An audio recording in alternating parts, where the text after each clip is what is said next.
सबसे पहले महादेव के चरणों में प्रणाम करती हूँ, मेरा प्रणाम स्वीकार हो। मैया पार्वती के चरणों में प्रणाम करती हूँ, मेरा प्रणाम स्वीकार हो। कार्तिक गणेश दोनों भैया के चरणों में प्रणाम करती हूँ, मेरा प्रणाम स्वीकार हो। आप सभी गुरु भाई बहन के चरणों में प्रणाम करती हूँ और महादेव से दया मांगती हूँ। हे महादेव, मेरे जितने गुरु भाई बहन हैं सब पर दया कीजिए, पल पल दया कीजिए। आज जो मैं कथा आप लोग को सुनाने जा रही हूँ, कैसे एक बाझिन का दुख दूर किए महादेव। तो कथा बहुत सुंदर है, शुरू से अंत तक सुनिएगा और कथा अच्छा लगे तो मैं वीडियो को लाइक कीजिएगा, चैनल को सब्सक्राइब कीजिएगा, कमेंट बॉक्स में हर हर महादेव जरूर लिखिएगा। कोई भी कथा गुरु भाई बहन आधा अधूरा नहीं सुनना चाहिए। आधा अधूरा सुनने से एक तो ज्ञान प्राप्त नहीं होता है और उस पर से जो भी आपका मनोकामना होता है पूरा नहीं होता है। तो कथा शुरू से अंत तक सुनिए, दोस्तों में यारों में शेयर कीजिए।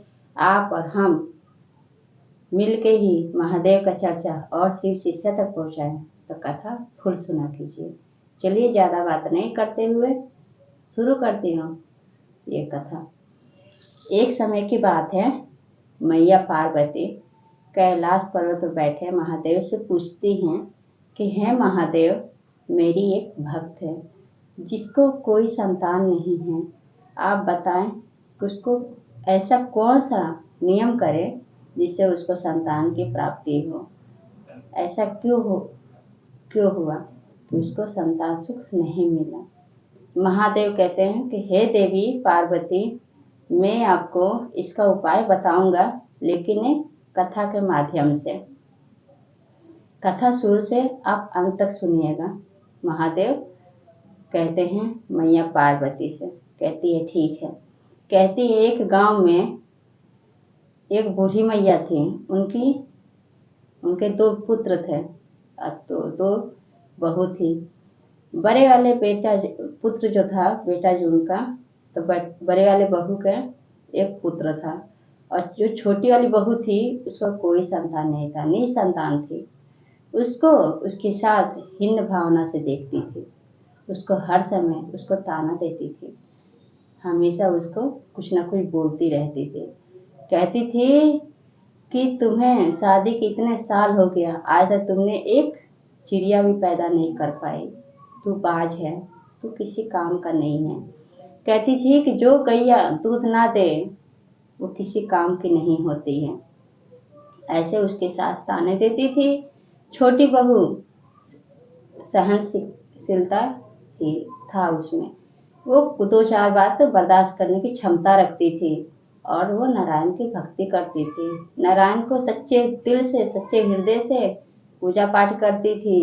और रात को सोते समय जब भी वो जाती थी बिस्तर पे, तो नारायण से नमन करते हुए कहती थी कि हे नारायण, आखिर आपने एक लड़की के रूप में आपने हमें जन्म दिया, ऐसा क्या गलती की मैं पिछले जन्म में जो आपने संतान सुख नहीं दिए।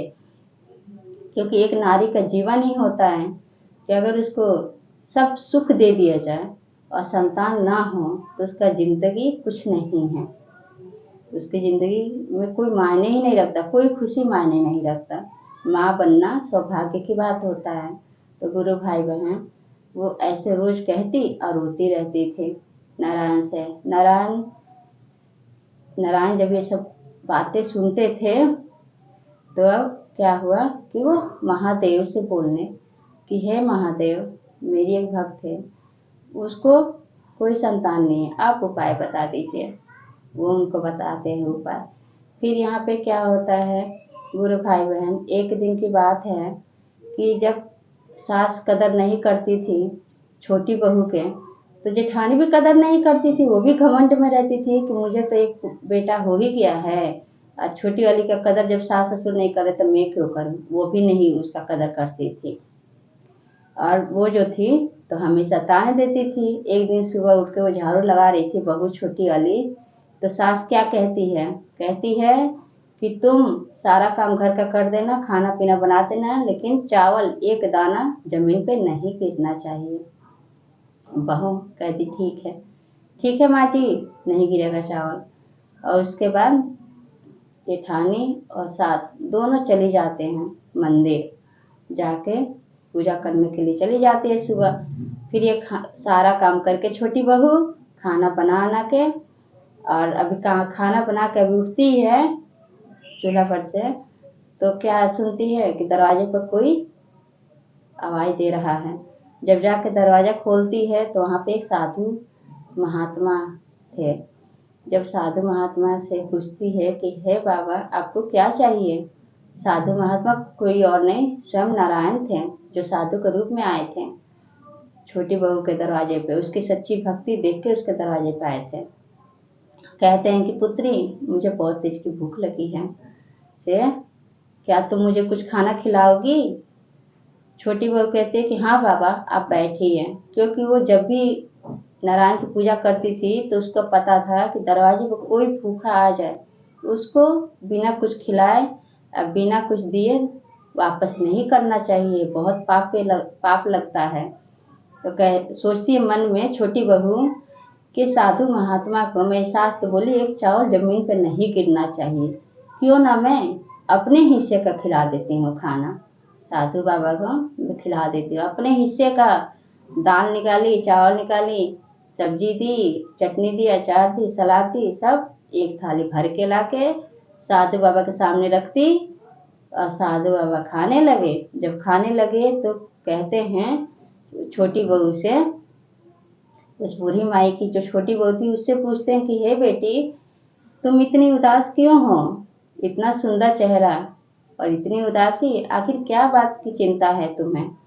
तो कहती है कि साधु बाबा मेरे पास सब सुख है, धन दौलत सब कुछ है, लेकिन मेरे पास एक संतान सुख नहीं है, एक गोद में खेलने वाला फूल ही नहीं है, जिस कारण मेरी सास मुझे बहुत ताने देती है, रोज मुझे 2-4 बात सुनना पड़ता है। साधु बाबा यही बात है जो हमें बहुत दुखी करता है। फिर क्या करते हैं, अभी वो एक पर्ची निकाल के अपने थैले में से उस बहू को दे देते, उस लड़की को दे देते हैं जो बूढ़ी माँ की बहू थी छोटी वाली, ले लेती है। कहते हैं कि यही इसमें नियम लिखा हुआ है कि तुम्हें जो तुम जैसे से इसमें नियम लिखा है तुम करोगी तो तुम्हारा गोद भर जाएगा। कहती ठीक है। इतने में अभी वो खाते ही रहते हैं, तब तक जेठानी और सास मंदिर से पूजा करके लौट आती है। आके देखती है तो दरवाजे पे साधु बाबा खाना खा रहे होते हैं।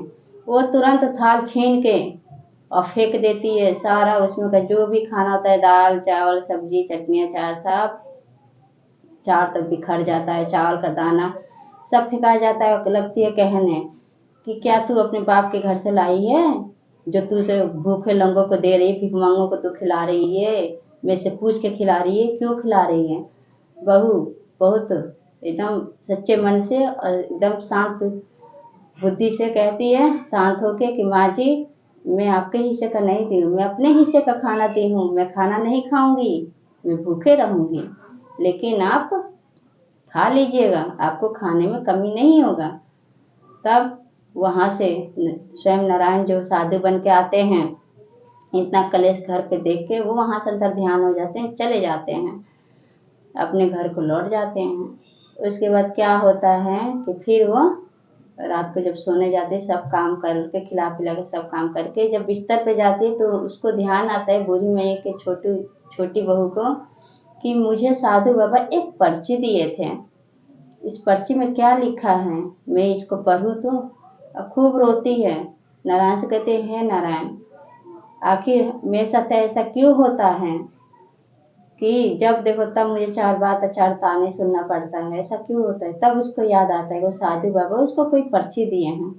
तब वो जब पर्ची खोल के देखती है तो क्या देखती है कि उसमें लिखा होता है कि हे बेटी जब तुम्हारा मासिक आता है तो तुम जब भी बाल धोती हो तो अगर तुम 5वें दिन बाल धोती हो और बाएं तरफ अपने पति के सोती हो, उससे मिलती हो, तो उस दिन तुम्हारा जो है पुत्र का जन्म होगा। अगर तुम 6ठे दिन बाल धोती हो और दाहिने तरफ सोती हो पति के तो तुम्हें पुत्री पैदा होगा।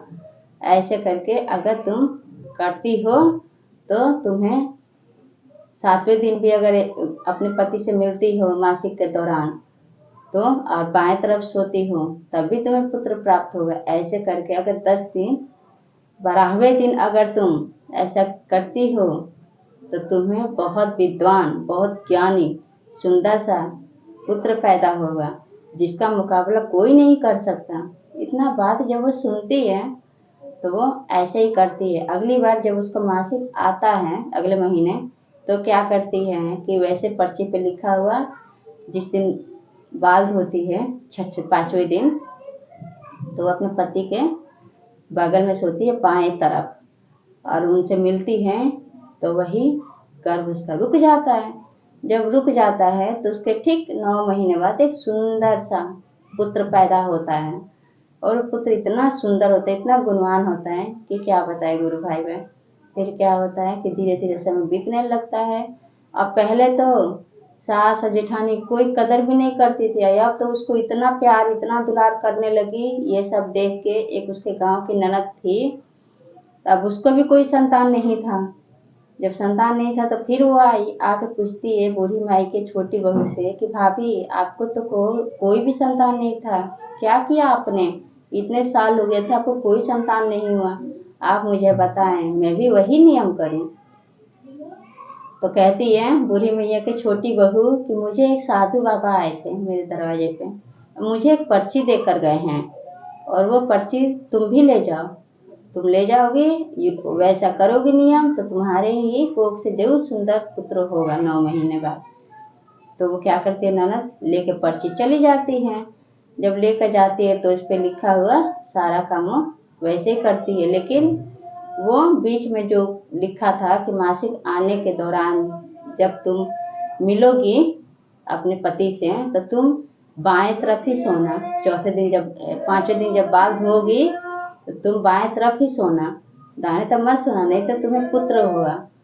तो क्या होता है कि उसकी नंद भूल जाती है, पर्ची पे लिखा हुआ जब सोने जाती है तो भूल जाती है और वो बाएं तरफ ना सोने के बजाय वो दाहिने तरफ सो जाती है और उसके 9 महीने कोख से एक सुंदर सी पुत्री पैदा होती है।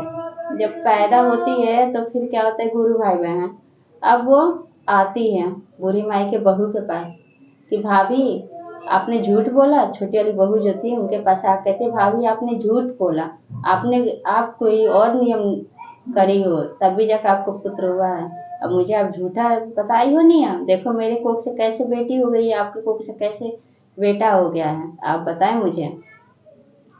तो कहती है बूढ़ी मैया के बहू कि जरूर तुमने कुछ गलती की होगी तब भी जाके ऐसा हुआ है। तब वो बताते कि मैं जब बाल धोई हूँ मासी के तो मैं दाहिने तरफ ही सोई हूँ जब अपने पति से मिली हूँ। तो फिर क्या आता है गुरु भाई बहन कि फिर बूढ़ी माई के जो बहू थी छोटी वाली फिर ऐसे करती है नियम, फिर 1 से 2 पुत्र हो गया। अब तो कब उसका मान सम्मान और घर में जो था बढ़ गया। सास ससुर पति जेठ जेठानी सब उसको लाड़ प्यार करने लगे, पलकों पर रखने लगे बूढ़ी मैया के छोटी बहू को। इधर नंद को भी नियम अपना बता देती है कैसे ऐसे तुम भी करना, वो भी जाकर अपने घर करती है। उसको भी 9 महीने बाद एक सुंदर सा पुत्र पैदा होता है। तो इस तरह से नारायण कैसे एक बाजिन का दुख दूर की है। जो बाजिन थी और उसकी सच्ची उस विश्वास था, अगर गुरु भाई बहन भगवान पे आप विश्वास रखते हैं देर से ही सही आपकी सारी मनोकामना पूरा भगवान करते हैं। मैया पार्वती से कहते हैं कि यही नियम करने से एक बाजिन जो है वो संतान को प्राप्त करी, उसका गोद भर गया। मैया पार्वती कहती हैं तो मैं भी अपने भक्त के सपनों में जाकर उसको बताऊंगी क्योंकि तुम भी ऐसे नियम करो तब जाकर तुम्हारा गोद भर जाएगा।